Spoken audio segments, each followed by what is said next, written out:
Howdy, this is Splash of Gas with Dave Weichert, a NASCAR and racing podcast. Such an exciting week as NASCAR gears up for their annual Memorial Day trip to Charlotte Motor Speedway, a home race for many. The week leading up is jam-packed with driver and fan events leading up to the racing. Trucks will get underway on Friday night as full-time drivers of Ben Rhodes, Kaden Honeycutt, and Layne Riggs look to set the tone. Then Saturday will be O'Reilly's turn to go, with winning in Talladega and most recently at Dover. Corey Day looks to continue his hot streak in the 17 car. Cup Series, one of the season's crown jewels, races the Coca-Cola 600. The longest race of the year. Interview with Carson Kvapil, predictions for the Indy 500, plus all the action from Charlotte, Fast Davies bets, and so much more on this Memorial Day weekend preview episode of Splash of Gas. As just mentioned, Memorial Day weekend is a weekend where we honor the fallen troops and service members that have fallen in action. Wanted to take a moment of silence in remembrance of those.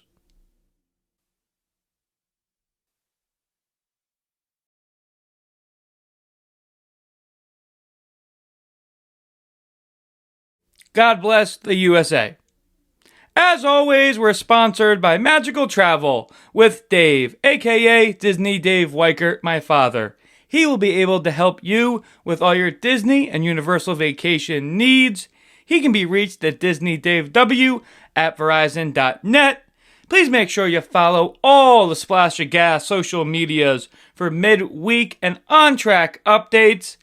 Instagram, Facebook, and YouTube are all Splash of Gas with Dave Weichert. Now for trivia question time. This episode's trivia question is, we mentioned his name in the first episode this week.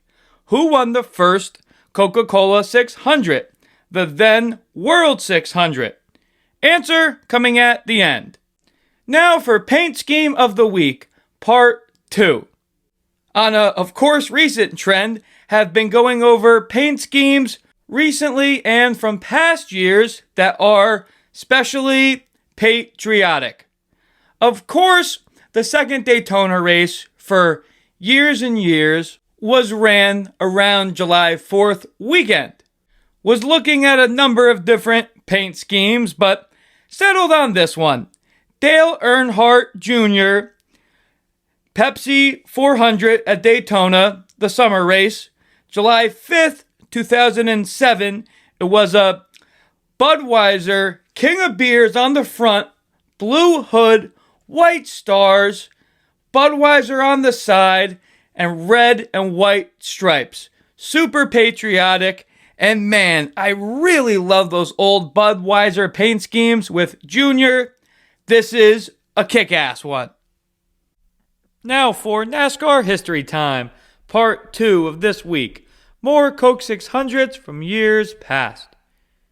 1974, David Pearson, known as the Silver Fox, showcased his brilliance at Charlotte Motor Speedway, capturing his second Coca-Cola 600 13 years after his first.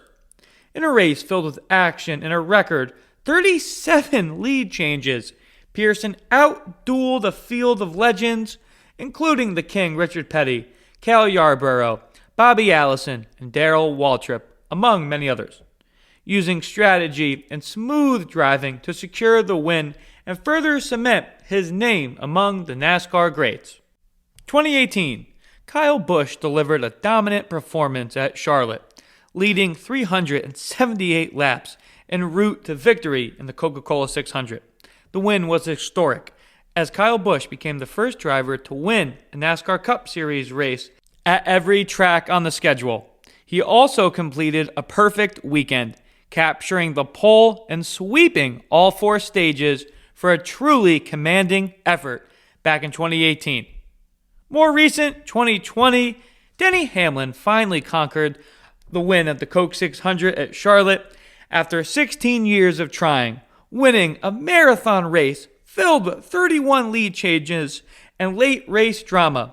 Multiple overtimes stretched the event into a record 619.5 miles, making it the longest race ran in NASCAR Cup Series history. And that wraps up NASCAR history time for this episode. Now on to our interview with Carson Kvapil. Always a pleasure to get to speak with Carson. Hope you enjoy. Next guest we bring back on the Splash of Gas, driver in the NASCAR O'Reilly Series, is Carson Kvapil. Thanks for coming back onto the show again, Carson. Yeah, thank you. Thanks for having me. Yeah, of course. Last spoke to you prior to the championship race in Phoenix last year. No, the format has changed for 2026, but what was it like being in your first Champ 4 last year? Yeah, it was pretty cool, honestly. The season kind of as a whole was good, and I wouldn't ask for a whole lot better points-wise and stuff like that, but I felt like it wasn't to our full potential, or at least what I thought our full potential was going to be. So kind of just to have a season like that and still make the Final Four and go race for a championship was a really cool deal, and I can't thank everybody enough for getting me to that point. But now that the format's a little bit different, and obviously we're on a new season, we're kind of shifted our focus onto 2026 and what we have to do to have a really good season and how to execute week in and week out. And with the points being as important as they are, how do we maximize every day, I guess you can say. And obviously the goal is still to win races and maximize that side of things, but at the same time, getting points. So I guess so far has been so good. Hasn't been, I guess, perfect. Obviously, we've had a couple of DNFs and stuff out of our control, but I think we're still sitting 8th in points right now. So we're not in a terrible spot for this season. Gotcha. Thanks for touching upon the end of 2025 and the start of this year. Looking at this season, you're running, full-time O'Reilly Series, primarily with JRM, but you're running the road courses with DGM. Growing up, just been a huge Josh Williams fan myself. Great people over at DGM. I know it's only been 2 starts with them, but just curious on how it's been working with Mario and those guys. Yeah, no, it's a great group of guys, honestly. I mean, Mario and his whole team are top-notch, and they're great people. So making the switch back and forth is obviously hard, but whenever you're doing it with good people like that, it makes it a little bit easier. So super happy that I could do it with those guys. Like I said, they're a great group of race car racers, and they really care about the sport. So it's really cool to switch up with them. And on that note, switching up, it's not the best way to do it, right? But to my point, I feel like when you're doing it with a group of people like Mario and the whole DGM team, it makes things a lot easier, and it makes it go a lot smoother transitioning every week. Awesome. Glad that switching has gone smoothly, as you just said, and really do appreciate you touching upon that. You mentioned earlier a couple DNFs, but since the season started at Daytona, 6 top 10s, 4 of them top 5s. 11th in Texas, 14th leaving Watkins Glen. How were you feeling leaving upstate New York a few weeks ago? Yeah, I was honestly kind of bummed out with how we finished. The Watkins Glen race was kind of different in the fact that we didn't get to qualify because of the rain. So going off the 91's points or metrics, however they lined it up rule book wise, we started 34th, and obviously that's not a great place to start. The whole first 20 laps of the first stage, we worked hard and got ourselves up to the top 20, and honestly we weren't in a terrible position, but we just all made a mistake overall, and we played some strategy, or tried to at least, and pit early before the yellow to get track position for stage 2 so we could be up front. But we just didn't realize that the leaders were as close as, or I guess we weren't close enough to the leaders, and we got ourselves lapped and had to start at the tail end for stage 2. So that was kind of unfortunate. Kind of ruined the whole first stage for us, and finally finally in stage 2, we were able to kind of go race, try to give some of our track position back. And then at the end, in stage 3, I felt like we were really able to go. But then at the same time with that, there were 7 cars that stayed out that stretched fuel. So we were going to have a top 10 day going there. Just didn't work out with the fuel strategy and stuff like that. Got it. How are you feeling with the added tire packs in the chicane and in turn 1 and 2? Yeah, I mean, I feel like it was a definitely an added challenge, but I don't think it really was a make or break for us. I think it was just one of those things that it changes, right? And it's not something you can get yourself used to, the track being the same layout. But really, the turn 1 barriers weren't that big of a deal. It was more so the turn 5 barriers that would kind of sneak up on you and get you in trouble, and never hit any of them. But it was definitely the turn 5 ones were a little sketchy. You're used to just grabbing the gas and driving it up off on the exit and using all the room. We weren't able to do that this time around. Gotcha. Appreciate that insight. Getting into the most recent action from Dover this past weekend, was out there Friday for the trucks, as I was saying. Always blown away there with the banking and the speed that you guys carry around there. As a driver, what's it like on track at Dover?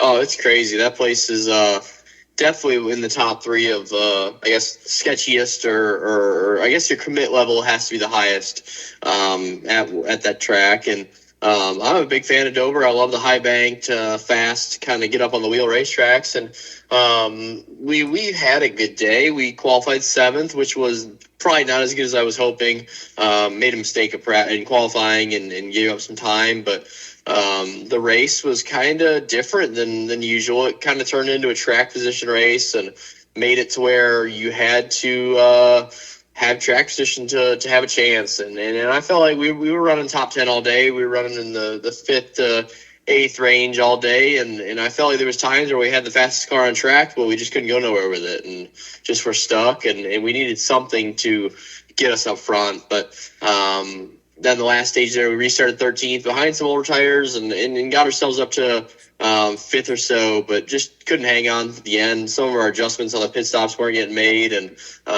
just stuff like that in the background that was happening. And just fought a tight car all day and fell back a few at the end and finished 7th. It was a decent day overall, right? Good points day. Finished top 10 in all the stages and just had a solid day, but definitely was hoping for more going into that race. Gotcha. Yeah, just like you mentioned, stage points in 1 and 2, a 33 lap green flag run at the end. You mentioned tight car and track position. What more do you think you needed to get up front into the top 5 on Saturday? Yeah, honestly, I don't even know if we really needed anything to get to the top 5 on speed, but to actually be on track and pass cars, I think we just needed to turn a little better.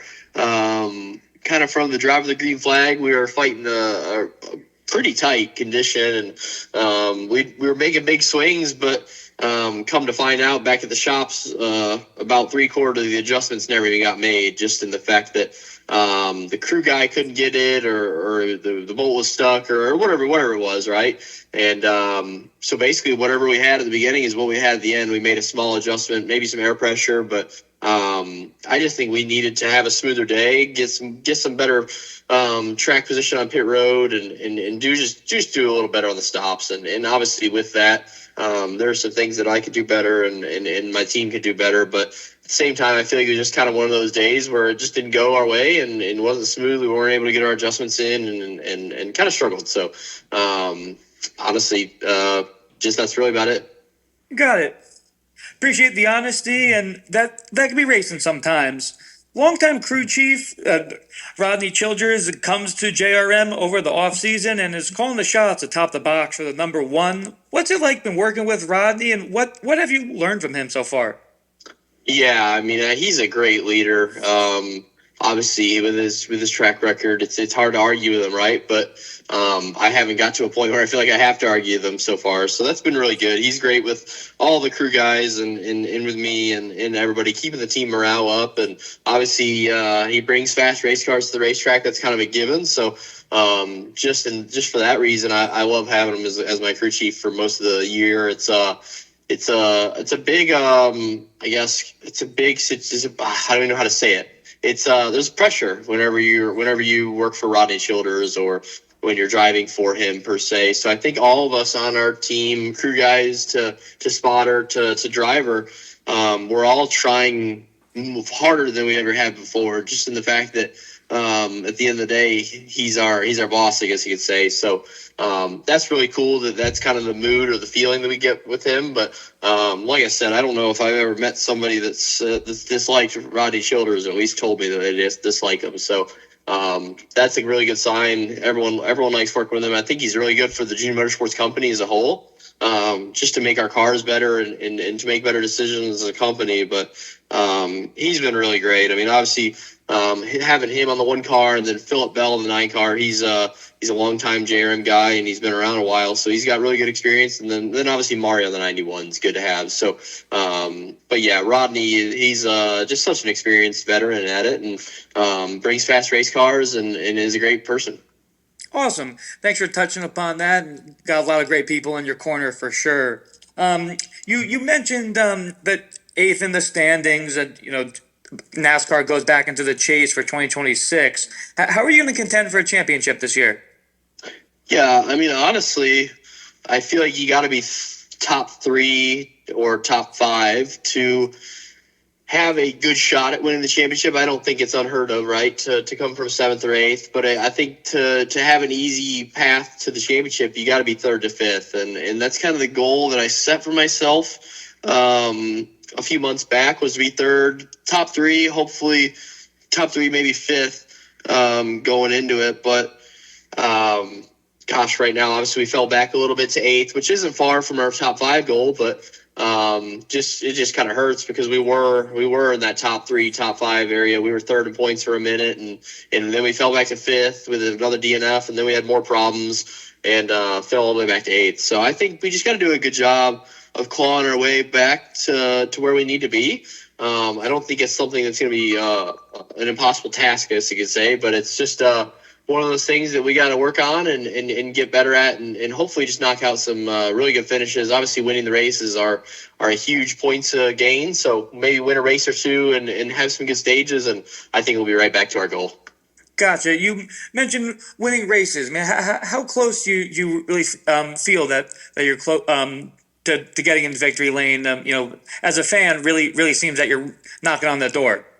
Gosh, it's feels like any week now. I mean, I've said that the last year and a half, right? So it's hard to say, but man, we've had some really good runs this year, especially with Rodney in that 1 car. They bring such a fast race car. Elong and Hoffman and Dylan and everyone on Rodney's team is just such a great put together team. And I feel like our Phoenix race early in the year was kind of one we gave away, or I guess you could say we were leading the race, and if we had no yellow, we were going to win the race, and we had a yellow at the end, and just didn't do a great job on the restart and finished 3rd. It's just kind of those races that hurt, the Darlingtons where we're running top 3 all day and have a shot to win. We have a bad pit stop at the end, So just one of those days where everything comes together is what it's going to be. And even though we have the fastest car some week, it doesn't work out. You kind of have to have all the pieces to make the puzzle whole, right? And that's kind of what I'm waiting on. I feel like there's some tracks coming up that I'm probably circling a little more than others, right? But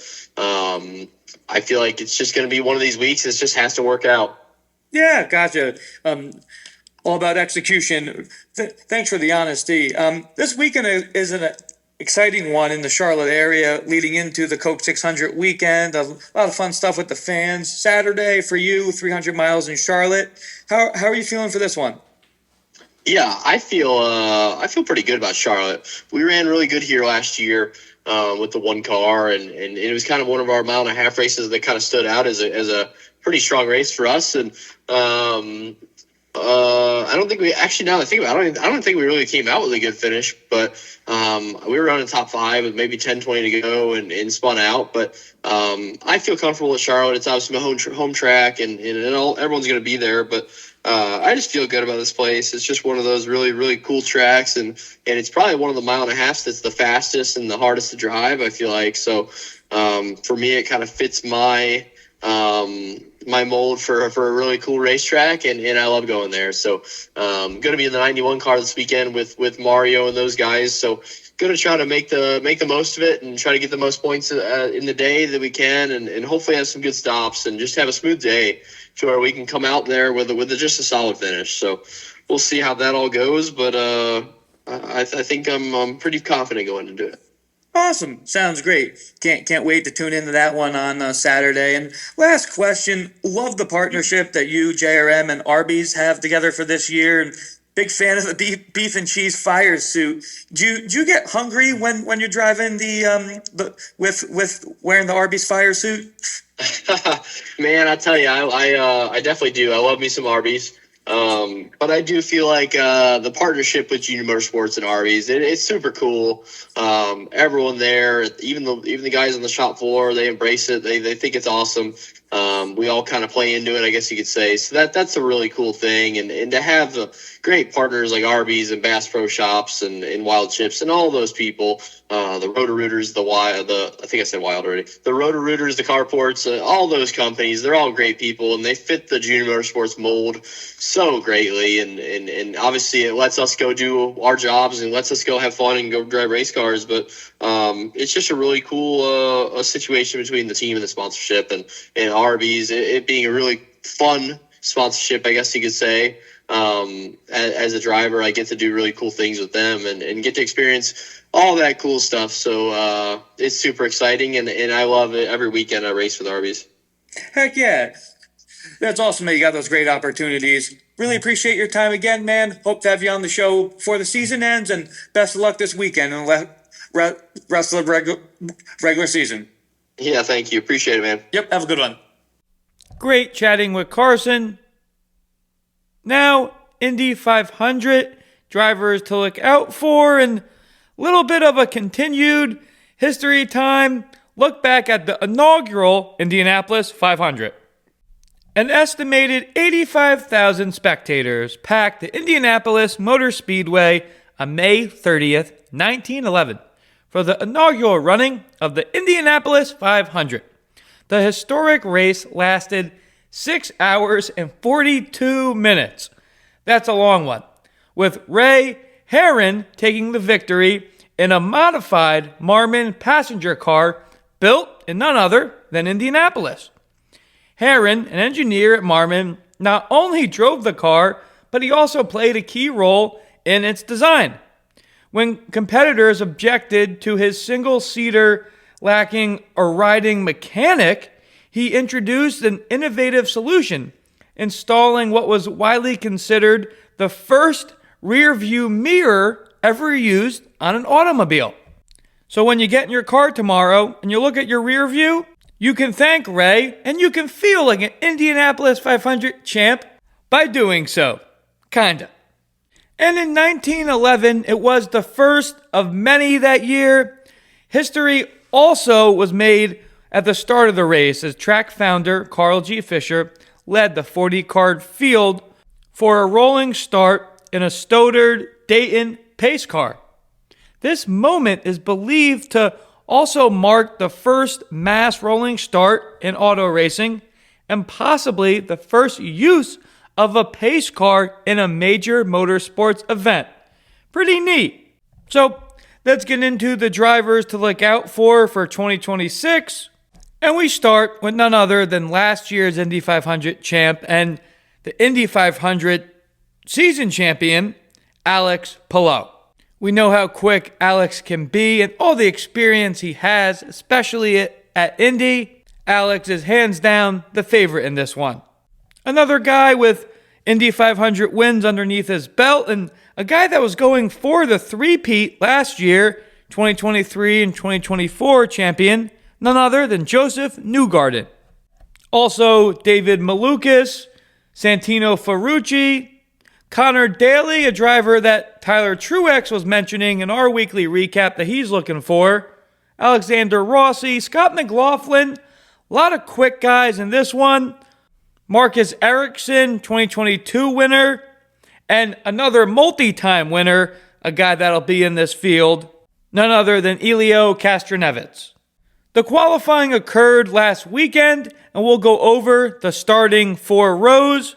At the Indy 500, they do start in 3, so row 1, Alex Palou, last year's champ on the pole, no surprise, Alexander Rossi and David Malukas. Row 2, Felix Rosenqvist, Santino Ferrucci, Pato O'Ward. Row 3, Kyphon Simpson, Connor Daly, and Scott McLaughlin. Row 4, Sio Collette, Scott Dixon, and Renus VK. Hope everyone has a chance to watch the Indy 500 predictions later in the episode. Now we switch tire diaries for Charlotte. Cup Series teams will have the same Goodyear Racing Eagles that they used in 4 previous times this year alone, and it was all at intermediate tracks: Vegas, Darlington, Kansas, and most recently in Texas. Of those 4, 3 are mile-and-a-half circuits and the same length, of course, at Charlotte. Left side tires debuted last spring, while the right side tires hit the track last fall at Kansas. O'Reilly and Truck Series will actually have a new right side tire, and they will run a similar left side tire, which Goodyear featured earlier this season at Vegas, Kansas, and Texas. Additionally, for the 8th consecutive Memorial Day weekend, Goodyear branding on the tire will be replaced by honor and remembrance logos. Kudos to Goodyear. Tire allotment for each teams is Cup Series, 14 sets, 12 new for the race, 1 for qualifying, 1 for practice. O'Reilly, 6 total sets, 4 for the race, 1 for qualifying, which transfers to the race, and 1 for practice. Truck Series, 5 total sets, 3 new sets for the race, 1 for qualifying, which transfers to the race, and 1 for practice. Now, the drivers to look out for: Charlotte Truck Series. Last year, Corey Heim won this one. He was followed by 2 other Tricon trucks, Brent Cruz and Gio Ruggiero. Cruz and Heim are not in this one, but Ruggiero and Brandon Jones is behind the 1. Then you got Kaden Honeycutt, as we know, driving the 11. Look out for all 3 of those Toyotas. Ricky Stenhouse Jr. will be back behind the truck, driving the 4 for Nice Motorsports. Last week's winner from Dover, Kyle Busch, is back in the Spire 7, a favorite for sure. Grant Enfinger, he was 7th last year in Charlotte. The crafty veteran should find his way towards the front again. Butterbean Queen in the 11 for Colleague, a Ram truck, has been on a little bit of a top 10 roll recently. Can he find that again? Keeping it in the Ram stables in their All-Star 25 truck. We saw him run in Daytona in the trucks for Nice. In the 25 Ram is none other than Travis Pastrana. 3 full-time Cup drivers to look out for: Carson Hocevar, Ross Chastain, Shane Van Gisbergen. Don't see why Hocevar and Chastain aren't contending right up there with Kyle Busch. And can't count out the 88 of Ty Majeski. O'Reilly Series drivers to look out for: the guy that finished 4th last year in Tyler Truex's prediction for Charlotte. That's the 7 of Justin Allgaier. Full-time Cup driver Cole Custer is back behind the 0 for SS Greenlight. Connor Zilic driving the 1 with Rodney Childress as the crew chief. Zilic is going to be a contender, I believe. Ryan Ellis finished 8th last year. I believe that was his best finish in the 02 for Young's Motorsports this year. Can Ryan keep it clean? We mentioned him doing the triple duty. Ross Chastain in that 9 JRM car. Like the rest of those cars, contenders. Staying on the list of contenders, last week's winner, Corey Day in Dover. William Byron drove that 17 last year to victory lane on the O'Reilly Series in Charlotte. Then Cruise Missile, Brent Cruz. He was 2nd in the trucks in Charlotte last year. What can he do in Joe Gibbs equipment? Austin Hill, another veteran that should be quick, and same with Sam Mayer. Now, what we've all been waiting for, drivers to look out for, Coca-Cola 600. As mentioned, the longest race of the year. Anything can fail on the car, especially when it's tested for 600 miles. Typically, a weekly oval race is going to be, and yes, on the short tracks, the lap count is higher, sometimes 400, 500 like we saw in Bristol. But with Charlotte Motor Speedway being 1.5 miles, 400 laps there, 600 miles. Anything can happen at that distance. A true test of man and machine. We start off with last year's winner, and that was none other than driver of the one, Ross Chastain. The guy that was second, many thought he had that one. I was one of them, and Chastain was just able to keep that car and get that inside line on him in the closing laps, but will he be in that 24? It's going to be quick. Chase Briscoe, first of the Joe Gibbs drivers to look out for, and that also includes Denny Hamlin and Christopher Bell. Denny Hamlin, 2022 champ. Christopher Bell, won in 2024. Was a rain-shortened event. None other. Still got the victory lane. AJ Allmendinger in the 16 had one of his best runs of the year. Last year at the 600, AJ in segment 2 in the All-Star race was running up front. Can he keep that momentum going? Now let's look towards the RFK stable. Brad Keselowski, Chris Buescher, those two drivers I'm looking for. Can't forget about the 2311 drivers, Bubba Wallace, Tyler Reddick.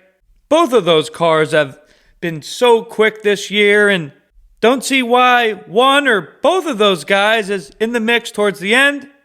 Ricky Stenhouse Jr. in the 47.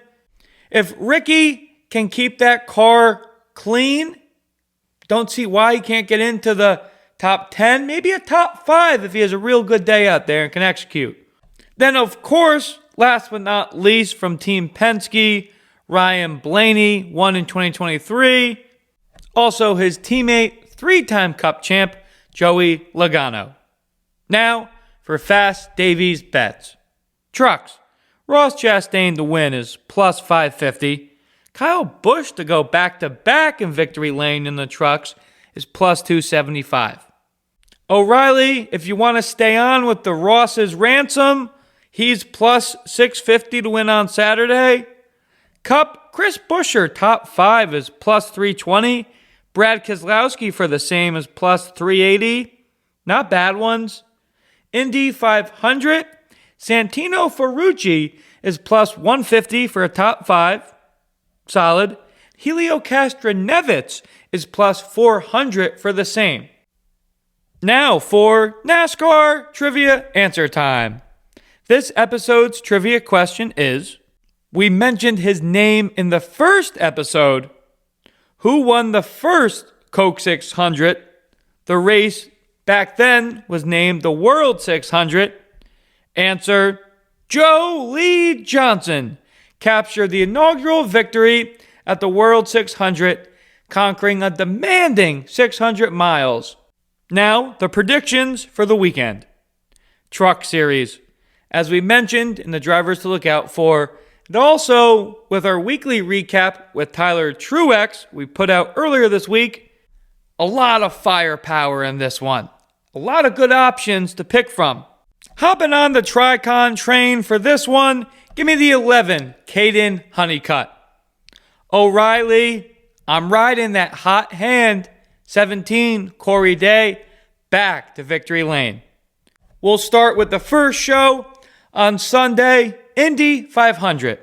He has been oh so close in past Indy 500s.